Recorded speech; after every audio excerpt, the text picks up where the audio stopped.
Let's talk about Project 1, Part 2, which corresponds to Lesson 2 of Algebra 2b. So we're still talking about that darn air conditioner and whether or not it's working efficiently. And our characters in this story have created this table which tracks the outside temperature in degrees Celsius for a period of 24 hours, right? So you can see time is now h in hours. So time 0 would be the moment that they started, and then an hour later, 2 hours later, and so on, and at each hour the temperature was recorded. The question is, which quantity represents the independent variable in this context? Well, hopefully we can see that there are really only two variables to pick from here, right? We've got time in hours, or we've got outside temperature. Well, what is an independent variable? Remember, it is the variable that is sort of unaffected. It acts upon the dependent variable. So, which one of these variables is affecting the other? Okay, is time independent of temperature, or is temperature independent of time? So in other words, is the time of day affecting the behavior of the temperature, or is the temperature affecting what time it is? Okay, so whichever one of those is, if the effector is going to be our independent variable, the affected variable is going to be our dependent variable. Let's take a look at question 2. So now that we've identified our independent variable, the other variable must be the dependent variable. As you guys know, or may remember, our independent variable generally is related to x, and our dependent variable generally is our y variable. So if I have a function f of x equals, I don't know, and this is just something I'm making up, like 2x squared minus 4x. X is our independent variable. Y, which would be, the result of what we get when we simplify this numerically, is our dependent variable. So once again, we're just asking, is time affecting temperature? Is temperature affecting time? Which one is causing the other one to move? All right.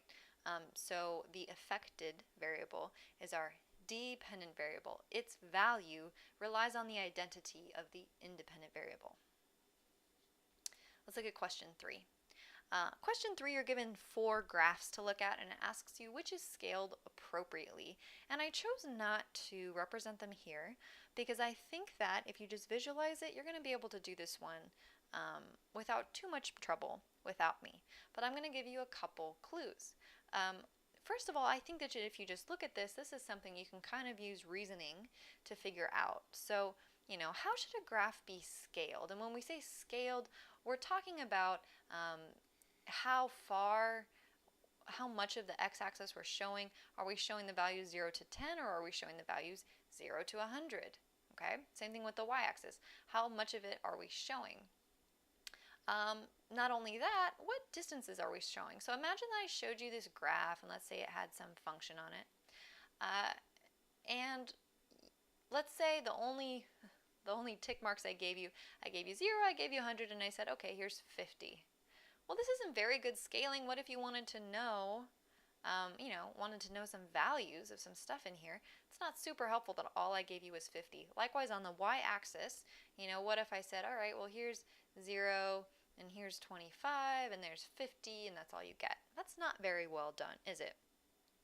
On the other hand, it probably wouldn't be very helpful if I said, all right, well, here's 1, 2, 3, 4, 5, 6, 7, 8, 9, 10, 11, 12, 13, right?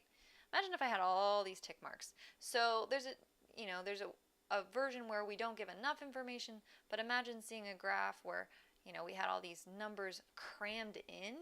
That's not helpful either, all right? So part of scaling is how much of each axis you can see, and do the intervals of the tick marks that are shown on the graph seem appropriate? And not only that, can I see the important part of my function? So, for example, the table, ran for what? 24 hours, right? So it makes sense that I'm going to want to see on whatever graph I select, I'm going to want to be able to see all 24 hours. So imagine a graph. What if I had a graph like this, again, where we've got x showing me hours, and I've got y showing me temperature. imagine that I said, all right, well, here's the data for hours 0 through 10. And, here's your graph.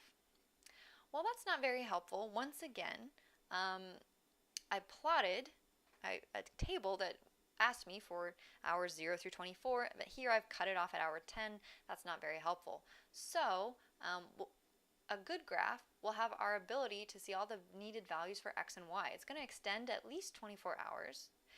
We're going to be able to see all the temperature ranges. The graph's not going to cut off on our temperatures. They're going to be easy to read. Again, we're going to have appropriate intervals as far as, tick marks on the x and y axis. And most of all, it's going to be easy to read. And if you really stick to that, is it easy to read? Does it make sense? Can you get all the information you need? You'll probably be at your right answer. All right, the final question for the second section of this project is explain how you determine the dependent and independent variables in question 1 and question 2. And then it goes on. So for the first part of this, it may seem like a straightforward question. Make sure you answer it fully. So don't just say, I knew this was the dependent variable because the other one's the independent variable. Give me a sound explanation. Once again, like I said before, answer these questions as if you're helping a classmate, all right? Your answer should explain fully. Call on the definitions of dependent and independent variable if needed. So second, explain how you use this information in your graph in question 3. Lastly, explain how you chose your appropriate scale. So I gave you a ton of information and a ton of cues on how to pick an appropriate scale. So, keep those in mind. You're welcome to use some of those as examples and add your own. I don't grade looking for a specific answer. I do grade partially for correctness, but I'm also just looking at your logic. I'm looking at your detail. Did you seem to have a good flow of reasoning why you did what you did? So again, think of this like a discussion post. Look at the discussion post rubric if needed. Use proper mathematical language. Use definitions, explain definitions if needed, and answer as if you're helping a classmate who doesn't understand the problem. I hope this has been helpful with working on section 2 of project 1 for Algebra 2B.